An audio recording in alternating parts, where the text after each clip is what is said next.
EOM Business Network. So much for one broadcast. With the governorship elections in Ekiti State, southwest Nigeria, recently held on Saturday, we would like to implore all Nigerians to go and obtain their PVCs for the upcoming general elections in 2019. I've gotten my, go get yours. Hello dear, good to be on your screen again. You're watching the EOM Business Network and I am Ethel Opala. Business as usual, we will kick off with the news segment. Thereafter, Spot On, with the Managing Director and Chief Executive Officer of Ukraine Travels, Ayo Olumide, and on a face-to-face with the Principal Partner of IAA Associates Limited, Dr. Adeleke Akintilo. This is an episode you can't afford to miss. Sit back, relax, as I bring you the details.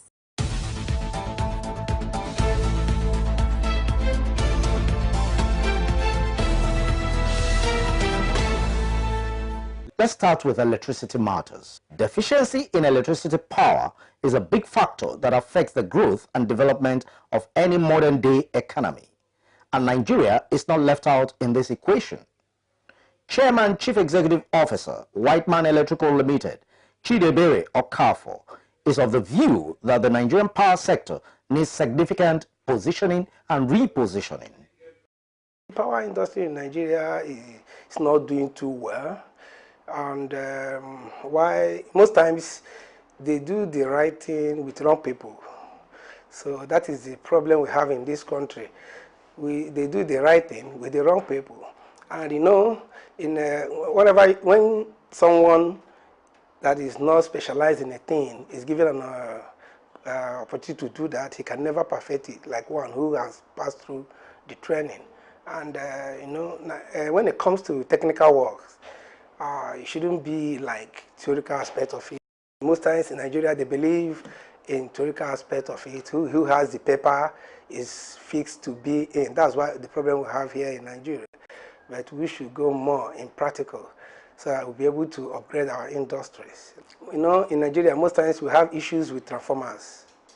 And that have led to inadequate supply, power supply in the system.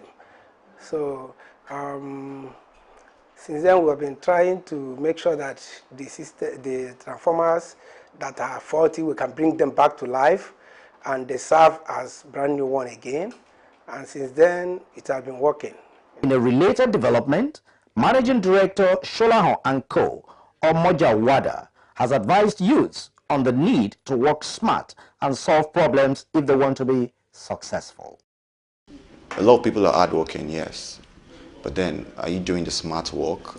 You know, you could be hardworking, you could do the hard jobs, but there's something I call the smart work. You understand? The amount of hard work you put into something has to yield the smart results, and if it's not yielding that, you know that okay, you're doing something wrong. Don't just look at going into a business because the other person is doing the same business and is making it in the business. You know. Look for what works for your person. Study your personality. Study your environment. Know a way of which you can solve a problem in the society. You understand? Right now, all we're just doing is we're solving problems. We know that lots of lawyers need legal outfit, and we're providing them with the best legal outfit. That's a problem solved. Now to the health sector. Chief Executive Officer, VICK-WILLIAMS Medicals, Oluwaseyi Fasui, spoke to the EOM Business Network News on healthcare services in Nigeria. I think Nigeria health sector is improving by the day. We weren't at this point the last decade. Relative to the population, awareness, I think the Nigeria health system is brazen up to the challenges gradually. Do we use our own healthcare facilities or do we have to travel out to use all the healthcare facilities?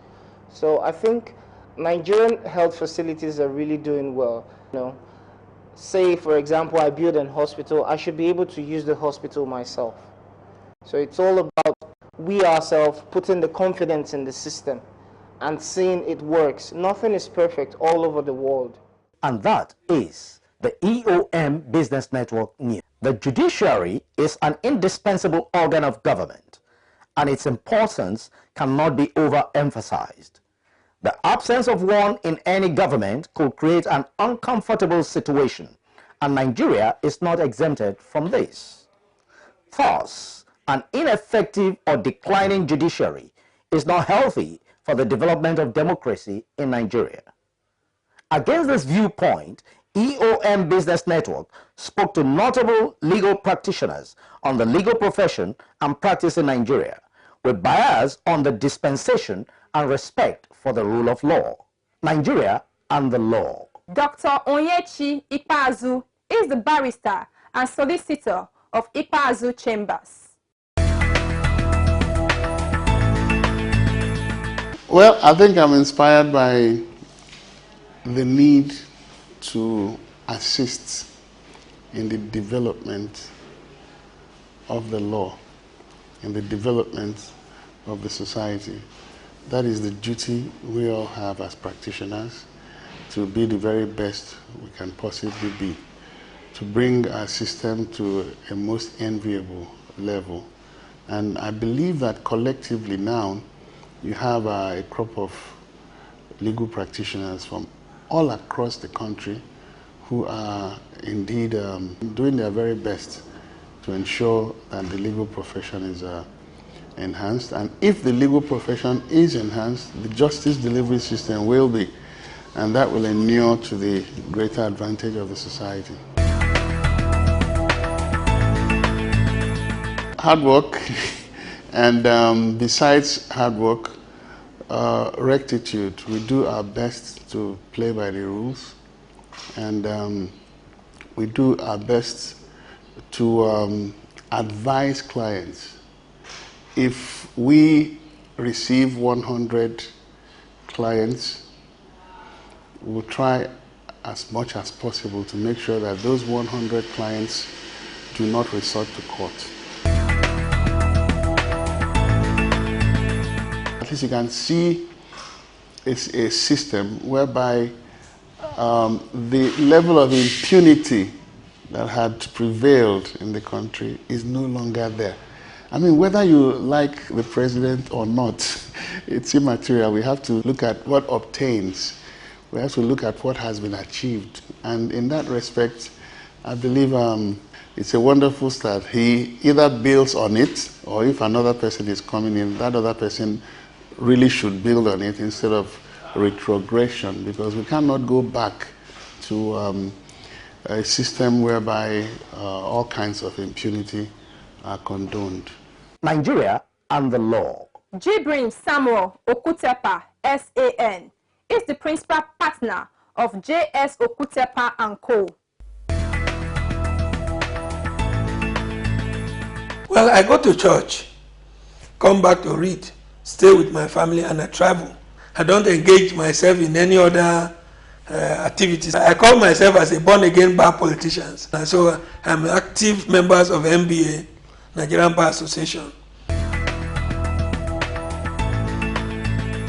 That corruption had eaten deep into the fabric of every sector of Nigerian society.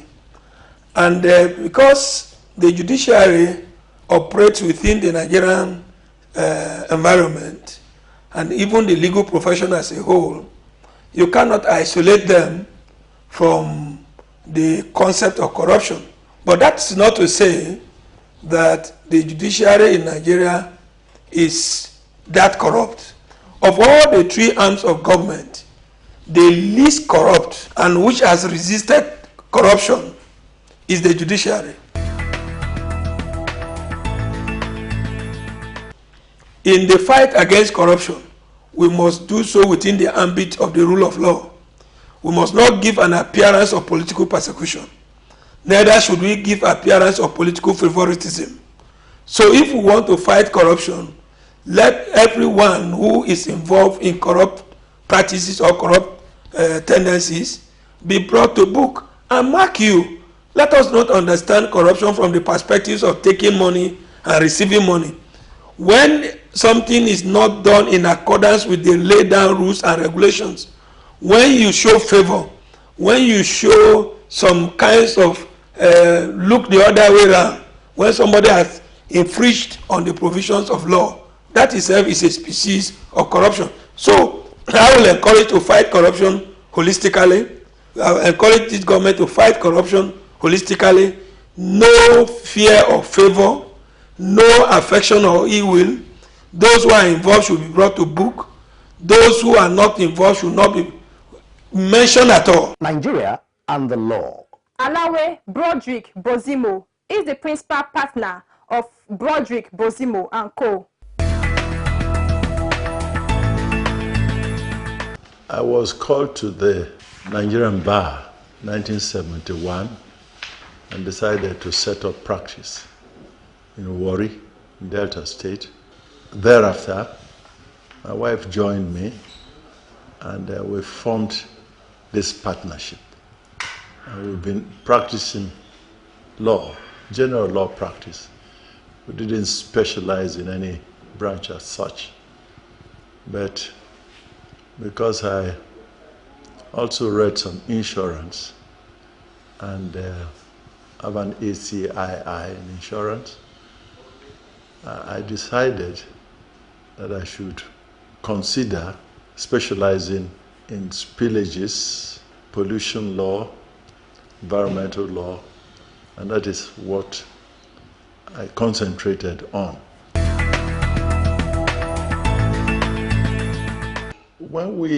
If your parents send you to the UK, America, what have you, to study, it means you have to study. You've gone to pursue the golden fleece, as it were. And you study, you hard work. You work hard. You don't just qualify as a lawyer, a young person in Nigeria, no special experience, no tutelage. You just go there and go to court the next day, frustrating the bench, the judges and magistrates, and speak English, nobody understands. You know, those standards have really fallen. In my time, you wouldn't have that. But I believe that when they are called to bar, first of all, you should raise the entry point requirement. It shouldn't just be LLB, general degree and past degree. It should be at least LLB 2-1, thereabout. And then when you qualify, you get attached to a chambers. There is no quick shortcut to success. It's impossible. One of my children loves to dance and sing, pretty child of mine, young lady. And she said, Daddy, I want to be a musician. I said, because you see Motala, you see Genevieve and all these people dancing, you think it's easy. These children you see succeeding, they don't sleep. They wake up, rehearse, they do gym work. But you love your beauty sleep and you can't make it. It's as simple as that. If you make up your mind that you want to succeed in life, hard work, and more hard work. There's no magic about it. Prior to the revisions of the rules of professional conduct, there was an absolute bar on advertising for lawyers. Now, there was a revision a few years ago to the rules of professional conduct. So lawyers are permitted to advertise, but within very strict guidelines. So, for instance, you're not allowed to advertise in a way that brings the profession into disrepute. You cannot promote your services in a way that demeans another legal practitioner. So, insofar as you operate within the guidelines of the rules of professional conduct, limited advertising is permitted. But having said that, it's a tricky line to follow, because you are not supposed to do it in a way that, like I say, brings the profession into disrepute. So while some advertising is permitted, it must respect the dignity and nobility of the profession. Over the next 5 years, we're going to see some very interesting changes and additions. Now, there is a very big negotiation going on the continent at the moment concerning the Africa Continental Free Trade Area. And 44 states so far in Africa have signed this agreement. And Nigeria is in consultations with a view to signing. And what that agreement will do is to create the biggest free trade area in the world. Free trade not only in terms of goods, but in terms of services, which invariably includes legal services. So what I'm trying to say is that inevitably and increasingly in Nigeria, we're going to see a globalization of legal services. We're going to be in direct competition not only with our peers in Nigeria, but with international law firms that are seeking to come to operate within our legal space. Ayo Olumide is the Managing Director and Chief Executive Officer of Ukraine Travels.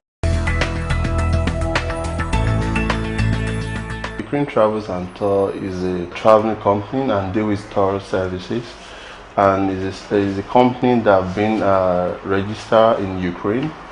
So we have our head office in Ukraine, and we have been on for some years back now, and now we just try to come into Nigeria, most especially Africa, to see how we can help others that need help to go to other countries like Europe, Schengen, then our studies in the other countries too. And another thing is that Ukraine Travels covers some region in all over the world. First of all, Ukraine Travels cover all the countries that is not under Schengen, under EU, that need visa or that is tourism or that need to study in other countries like in Schengen and EU. So we assist all these people to get their IV, their visa, everything will be ready. All documents will be prepared from us there from our head office. So it depends on the country the person wants or the client wants. Okay, what we offer is very simple. First of all, we don't do package document the way they say it here in Nigeria. We do everything real, both the IV, both everything, both the insurance, both the ticketing, both everything. The only difference between us is that we are not doing packaging. We do all our documents direct from the source down here. In Africa, for example, in Nigeria, like we have a lot of people outside doing the same business, but they do like a package. They get their document, their properties, their tax. That is in Nigeria here, but we don't need all those ones here. We do everything direct from source, from our head office and from the country they wish to visit. So what they just do is that what we do is that they come in here, they give us their normal passport, we sign agreements here. They make their payment, we give them their receipt. Then after we sign what we call agreement, then they will still send us agreement from our head office in Ukraine. The client will still come and sign the agreement so that we'll be sure of what he's doing. And any penny the client is paying, there's a record for that, and everything is in the agreement. So there's no story that I pay for this now you didn't know. And another thing is that their visa fee they are not paying to us, only that with the embassy. We need to see how we can renovate what we have. Like we have a lot of parks, we have so many areas which we need to use, like for tourists, or we have so many things but only what we need is to maintain it up, to redesign it. And because now, for example, I have a colleague, so he was telling me he wants to come down to visit Olumoro, but I don't know how he can get there, you know. So we have all these facilities, all these resources which we can upgrade it or refurbish it, in the sense that people can come in and visit Nigeria because of this, because of that, and all that. Yeah, at the end of the day, not only visit, they will spend their money in this country just as we spend there too. So my own reason is just to refurbish it, just make it, you know, attractive, like people can come in and see what we have. We have a lot.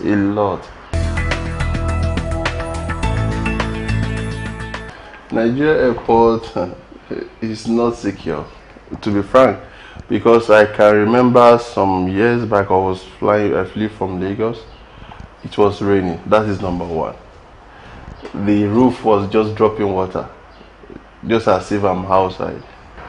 Our Nigeria airport, I don't know how I can rate it. Even though if you go to Zimbabwe, if you go to other African countries, the airport is not like ours. And normally they say Nigeria is giant of Africa, you know. And for me, okay, for example, now if I arrive at the airport, I'm supposed to have access to free internet sometimes, because sometimes I have some problem. Maybe I arrive in the night and I don't have SIM card yet. My SIM card is not working. I need internet to do WhatsApp, to call my driver or something. So I will just have only Wi-Fi but not internet.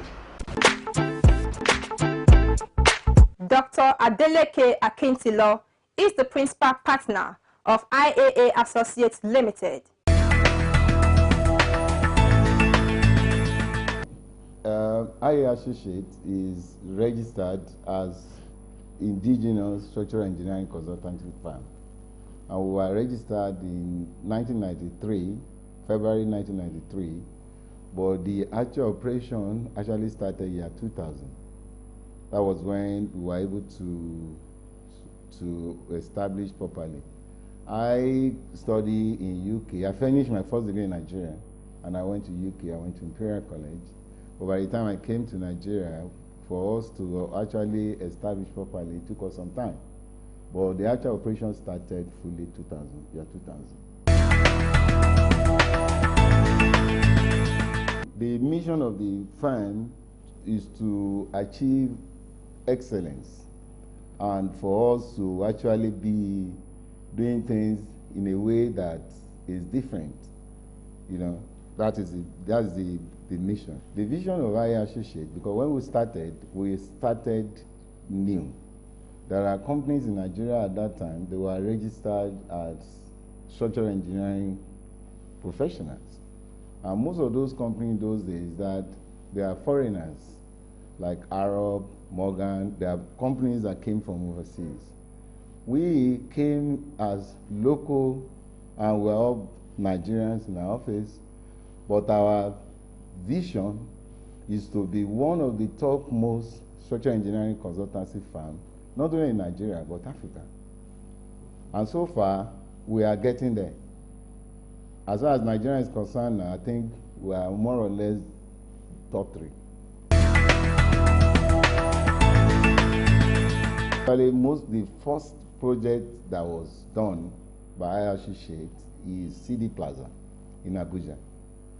So from CD Plaza, Abuja, we did the Intercontinental Hotel in Lagos. We did the Nestor Towers in Lagos, Victoria Island. We did the 4 Point Hotel in Lagos. We designed the Diamond Bank in Lagos, in Oni Estate here. We did the FRS Tower, the head office of Federal Inland Revenue in Abuja. We designed it. And presently, we are doing Falomo Shopping Center in Falomo. We are doing the head office of Fanfa Oil in Kingsway Road. Julius Berger is working right now. We are doing the NDIC head office on Glover Road, Ikoyi. Sageto is there right now. The reason why they come to our offices, most basement structure leak because of the fears of your building basement and it leaks. If you go to Marina, you see a lot of basements are condemned. They come to IAA Associates because we have the key to have a free leakage basement structure. Whether you want to do 3 or 4 basement or 2 basement level, it is achievable. Intercontinental Hotel has 3 basement in Victoria Island. And you know the water level in VI is almost on the surface. And we have done 3 basements in Victoria Island for Intercontinental Hotel. Maybe when you have time, you should go there and see. So that's why people come here.